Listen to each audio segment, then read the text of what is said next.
Hello students, myself Anand Saini. I am your chemistry tutor from SGY Shivaji Inter College. Welcome to you SGY online classes. बच्चों, हम लोगों का chapter चल रहा है redox reaction और लास्ट टॉपिक तक आपने अभी जो कुछ भी पढ़ा हुआ है इस चैप्टर में वो आपने पढ़ा हुआ है रिडॉक्स रिएक्शंस क्या होती हैं इनके बारे में, और आपने देखा इंडिविजुअली लास्ट जो लेक्चर था आपका उसमें आपने ऑक्सीडेशन और रिडक्शन दोनों टाइप की रिएक्शंस के बारे में पढ़ा हुआ है। तो इंडिविजुअल्स अभी आप 2 क्लासेस ले चुके हैं रिवीजन में वीडियो लेक्चर के थ्रू, जिसमें आपने रिडॉक्स रिएक्शन और ऑक्सीडेशन और रिडॉक्स रिएक्शन के बारे में पढ़ा हुआ है। आज की जो क्लास होने वाली है वो बहुत ज्यादा इंपॉर्टेंट है आपकी, क्योंकि आज की जो क्लास है वो है ऑक्सीडेशन नंबर से रिलेटेड ऑक्सीकरण संख्या क्या होती है आज हमें जानना है इसके बारे में। और बहुत ज्यादा क्वेश्चंस पूछे जाते हैं ऑक्सीकरण संख्या ज्ञात करने के लिए पूछा जाता है, तो उनसे रिलेटेड आज आपकी क्लासेस होने वाली। तो सबसे पहले हमें पता करना है कि ऑक्सीकरण संख्या होती क्या है। सबसे पहले ये चीज जान लेंगे, फिर उसके बाद में आपको एक टेबल दिखाई पड़ रहा है, इस टेबल के बिहाफ पर कुछ चीजें जानेंगे और फिर स्टार्ट करते हैं आज की क्लास। ओके, तो बच्चों सबसे पहला क्वेश्चन हमारे पास आता है कि एक्चुअली ऑक्सीकरण संख्या होती क्या है।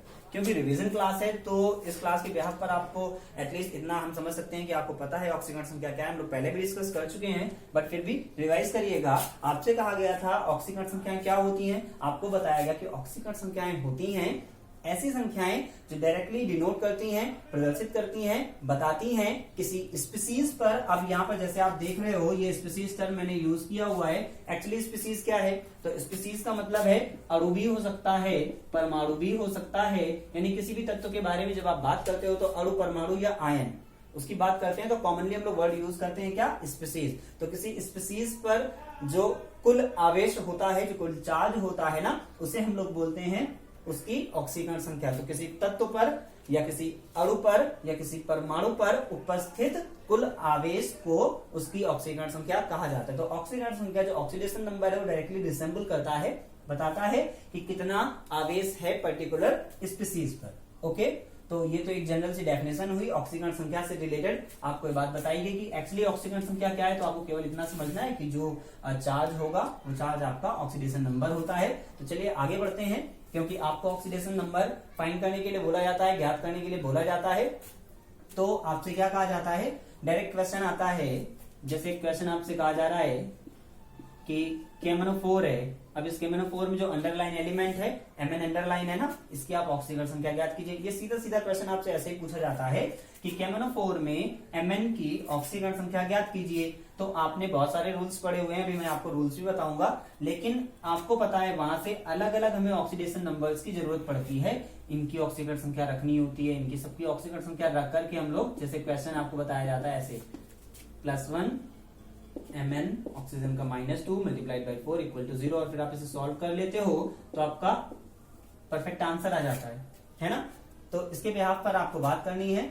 चलिए हम लोग देख लेते हैं कि एक्चुअली ये चार्जेस आपको कहां से बताए जाएंगे। तो एक टेबल आपको पहले ही से बना करके दे दिया गया है, वो इसलिए दे दिया गया है जैसे क्वेश्चन आपका आएगा। अभी हम लोग आज की क्लासेस से इस टेबल के थ्रू डायरेक्टली सीखने की कोशिश करेंगे कि किस पर कितना चार्ज होता है। वो चार्जेस जब हमें पता हो जाते हैं तो क्वेश्चंस हम लोग सॉल्व कर लेते हैं। और ऑक्सीकरण संख्या से रिलेटेड जो थ्योरेटिकल पोर्शन है, जैसे अभी आपको ऑक्सीकरण संख्या की एक्चुअल डेफिनेशन क्या होती है, देन उसके बाद में ऑक्सीकरण संख्या और संयोजकता में अंतर क्या होता है, ये भी क्वेश्चन आता है। तो वो क्वेश्चंस हम लोग देखेंगे। थ्योरेटिकल क्वेश्चंस बाद में, आज अभी जो न्यूमेरिकल पोर्शन टाइप का रहेगा वो चीजें हम लोगों को सीखनी होगी। ओके, तो सबसे पहले टेबल के थ्रू हम इनके चार्जेस के बारे में बात करने वाले हैं।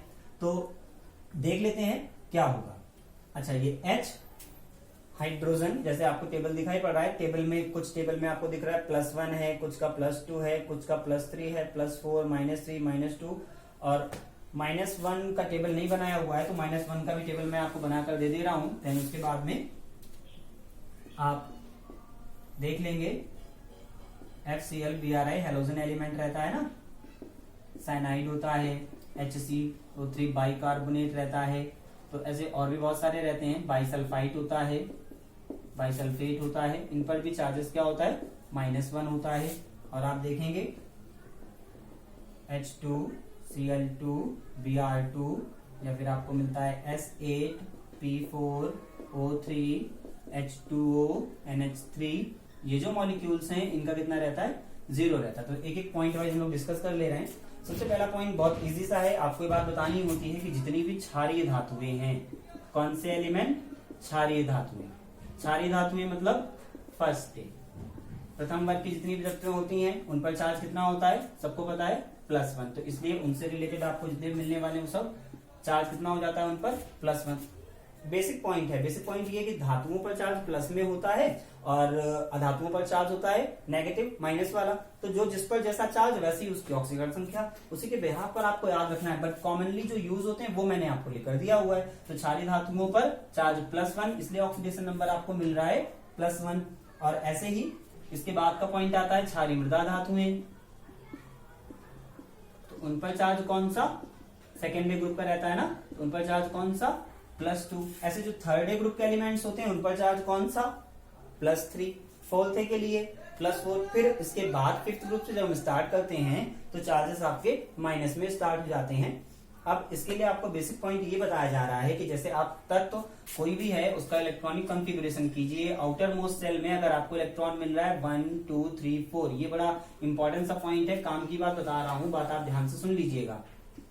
काम की बात है, क्या है काम की बात, काम की बात ये है बेटा कि आपने किसी तत्व का इलेक्ट्रॉनिक विन्यास किया, आपने किसी तत्व का इलेक्ट्रॉनिक विन्यास किया, लास्ट में इलेक्ट्रॉन मिलेगा 1 2 3 4, तो उसकी संयोजकता वही हो जाएगी, संयोजकता यही हो जाएगी और चार्ज कितना आ जाएगा, प्लस में। और जब इन्हीं नंबर्स के साथ में हम लोग चार्ज किसमें यूज करेंगे, प्लस में, तो इसे हम लोग क्या बोलेंगे, ऑक्सीकरण संख्या।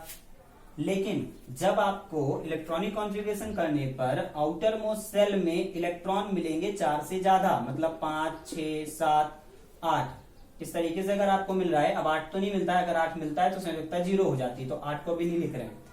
अगर आपको इलेक्ट्रॉन मिल रहे हैं आउटर मोस्ट सेल में 1 2 3 4, तो संयोजकता यही हो जाएगी, जो ये नंबर लिखे वही हो जाएगी और ऑक्सीकरण संख्या यही रहेगी, बट क्या करेंगे, साइन पॉजिटिव यूज कर लेंगे। लेकिन जब इलेक्ट्रॉन मिलेंगे 5 6 7, तब आपने क्या करना है, तब इसकी संयोजकता आपको जब ज्ञात करनी होगी, तो संयोजकता ज्ञात करने के लिए हम लोग क्या करते हैं पता है, तब हम लोग संयोजकता ज्ञात करते हैं इन नंबर्स को 8 से माइनस करके।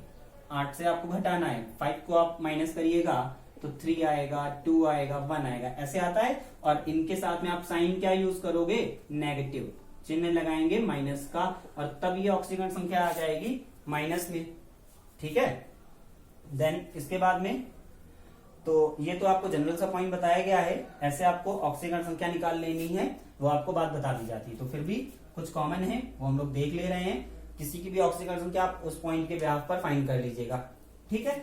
अब अच्छा देखिएगा, हाइड्रोजन की ऑक्सीकरण संख्या +1 है, बाकी आपके ये जितने भी एलिमेंट्स हैं सबसे ज्यादा जैसे अमोनियम यूज होता है, मेथिल भी अलग से यूज हो जाता है, NO नाइट्रोसिल है, इसकी ऑक्सीकरण संख्या +1 होती है। बेरिलियम, मैग्नीशियम, कैल्शियम और बेरियम की ऑक्सीकरण संख्या +2, क्योंकि ये सेकंड ग्रुप का एलिमेंट है। ऐसे ही थर्ड ग्रुप के एलिमेंट की ऑक्सीकरण संख्या +3 है बेटा।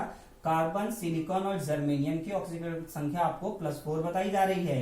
फिफ्थ ग्रुप का एलिमेंट है, देखिए वही वाला पॉइंट आ गया जो मैंने आपसे कहा था, आउटर मोस्ट सेल में जो भी आ रहा है उनकी ऑक्सीडेशन नंबर आपने कैसे फाइंड करना वो मैंने आपको बताया, बट जिन पर अंडरलाइन कर रहे हैं उन पर आप फोकस कर लीजिएगा, क्योंकि वो आपको मूलक दिए गए हैं और उनका ऑक्सीडेशन नंबर आपको याद रखना पड़ता है चार्ज वाइज। एलिमेंट तो आप सिंपली फाइंड कर पाओगे, जैसे कार्बोनेट आता है डायरेक्ट यूज करिए, अलग से सी की अलग से ऑक्सीजन मत रखिए, डायरेक्ट यूज कर लीजिए। कार्बोनेट का -2, सल्फाइट है, सल्फेट है, C2O4 ऑक्सीलेट होता है, Cr2O7 क्रोमेट होता है, इनका ऑक्सीडेशन नंबर -2 लिखा हुआ है बेटा, कंटेनिंग -2 चार्ज, इस वजह से। ओके, ऐसे ही फ्लोरीन, क्लोरीन, ब्रोमीन, आयोडीन, इनकी ऑक्सीडेशन नंबर -1, साइनाइड, और ये सब ऑक्सीडेशन नंबर होता है आपका -1।